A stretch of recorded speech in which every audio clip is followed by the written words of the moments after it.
Big pass Tamil season 9 இன்றைய நாளுக்கான முதல் ப்ரோமோ ரிலீஸ் ஆயிடுச்சு. என்னடா ஒரு டாஸ்க் ஆரம்பிச்சு இன்னும் டாஸ்க்ல பெருசா சண்டை வரலையே அப்படின்னு சொல்லி எதிர்பார்த்துக்கிட்டு இருந்தவங்களுக்கெல்லாம் இன்னைக்கு ஒரு மிகப்பெரிய சண்டைய காமிச்சுட்டாங்க. வழக்கம் போல தான் நம்ம விஜய் பார்வதியால தான் சண்டை.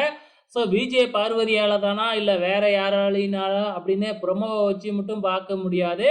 இப்ப குவாலிட்டி செக்கர் டீம்ல வந்து விஜய் பார்வதியும் திவாகரும் இருக்காங்க இல்லையா? நம்ம ஆதிரை எடுத்துக்கிட்டு போன ஜூஸ் பாட்டில வந்து ரிஜெக்ட் பண்றாங்க. 2மே ஒரே ஜூஸ் தான். இத ஏன் செலக்ட் பண்ணீங்க? இத ஏன் ரிஜெக்ட் பண்ணினீங்க? எனக்கு ஆதாரம் வேணும்.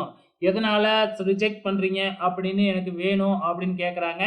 நாங்க குவாலிட்டி செக்கர். நாங்க என்ன வேணும்னாலும் பண்ணுவோம் அப்படிங்கிற மாதிரி கேட்க, அதுவரைக்கும் சைலண்டா இருந்த நம்ம அகோரி கலையரசன் டப்புன்னு டேபிள ஓங்கி ஒரே உத அடிச்சு கவுத்து போட்டுறாப்புல. அநியாயம் நடக்குது அப்படி இப்படின்னு ஒரு புரொடெக்ட் ஒரு போராட்டம் நடத்துற மாதிரி இப்ப டேபிள் எல்லாம் அடிச்சு நொறுக்கிக்கிட்டு இருக்கிறாங்க. ப்ரோமோவை பார்க்கும் பொழுது நல்லாவே தெரியுது.